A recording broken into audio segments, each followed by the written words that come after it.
एक पंडित जी थे, काशी से पढ़ करके आए।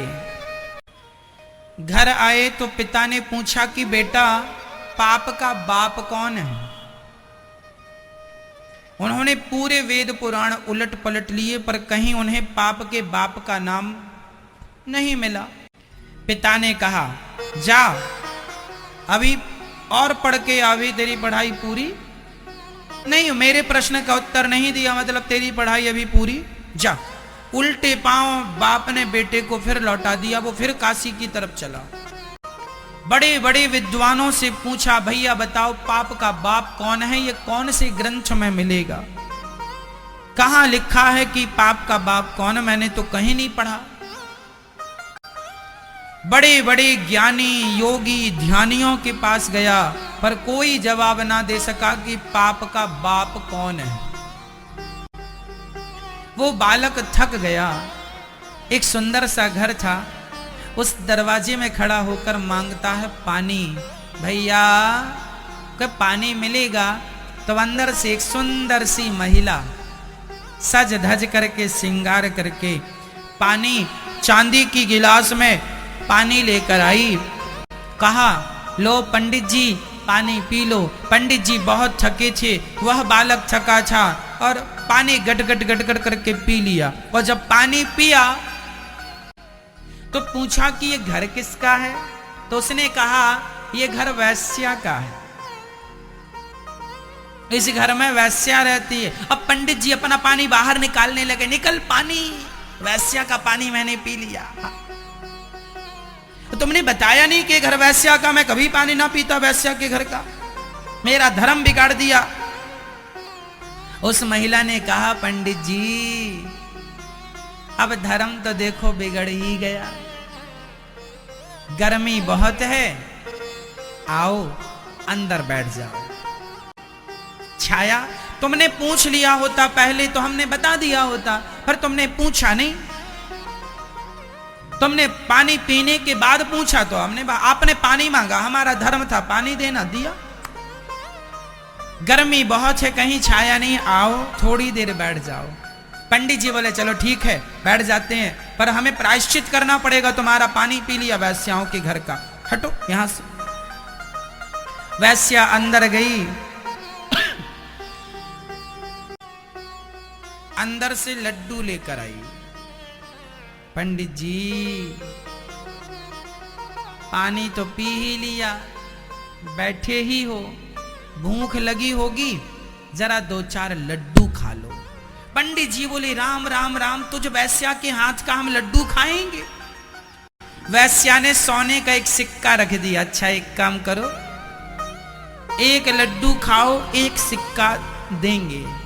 जब आप पानी पी ही चुके हैं और पानी का प्रायश्चित करेंगे तो लगे हाथ लड्डू का भी कर लेना। और ये जो सोने का सिक्का है ना, पैसा, ये आपके रास्ते में आपको बहुत काम करेगा। पर ये बताओ आप जा कहां रहे हो? हम काशी जा रहे हैं। क्यों? हमें पता लगाना है कि पाप का बाप कौन है। वैश्या ने कहा बस ये प्रश्न तो हम ही उत्तर दे देंगे इसका। उसे बड़ा आश्चर्य हुआ कि बड़े बड़े ज्ञानी तो बता ना सके कि पाप का बाप कौन है, ये वैश्या कहती हम उत्तर देंगे। वैश्या ने कहा पहले लड्डू खाओ। पंडित जी को लगा सोने की एक मोहर मिल जाएगी तो कुछ किराया भाड़ा का काम बंदोबस्त हो जाएगा। एक लड्डू खा लिया, वैश्या ने तुरंत एक सिक्का रख दिया। दूसरा लड्डू वैश्या ने कहा अब एक और खा लो। पंडित जी ने कहा एक खा लिया बहुत है, अब इसी का प्रायश्चित करना पड़ेगा। नहीं तुम्हारे हाथ का नहीं खाएंगे, तुम वैश्या हो। अरे महाराज गुस्सा काहे को होते हैं, एक लड्डू पर 2 मोहरें हैं। अभी एक लड्डू पर 1 मोहर थी, अब एक लड्डू पर 2। पंडित जी बोले 1 पे 2 है, कोई बात नहीं, प्रायश्चित कर लेंगे, चलो ला। एक और खा लिया। वैश्या ने तीसरा पकड़ाया, तीसरा लड्डू खाओ। उसने कहा ना ना 2 बहुत हो गए, गंगा जाके पानी गंगा जी में खड़ा होकर के गायत्री जप करूंगा तब कहीं जाके तुम्हारे पाप से मुक्ति मिलेगी। अब जब करना तो तीसरा भी खा लो, इसमें 3 मोहरें मिलेंगी। पंडित जी लड्डू खाते गए, वो वैश्या मोहरें देती गई। अंत में पंडित जी जाने लगे।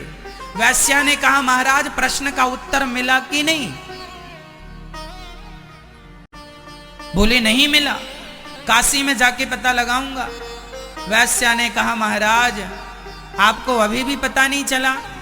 आप मेरे घर में लड्डू खाए, मुझ वैश्या के हाथ का खाना पाप है आप ब्राह्मणों के लिए, पर फिर भी आपने खाया। बताओ किसके लिए खाया? मोहरों के लिए। मोहरें क्यों चाहिए? क्योंकि अंदर लोभ जाग गया। पंडित जी लोभ ना जागता तो आप मुझ वैश्या के लड्डू कभी ना खाते। आप पाप तभी करते हैं जब आपके अंदर लोभ जागता है, इसलिए पाप का बाप लोभ। ये वैश्या ने ज्ञान दिया। पंडित जी उसके चरणों में गिर पड़े। माता धन्य हो तुमने हमारी आंखें खोल दी।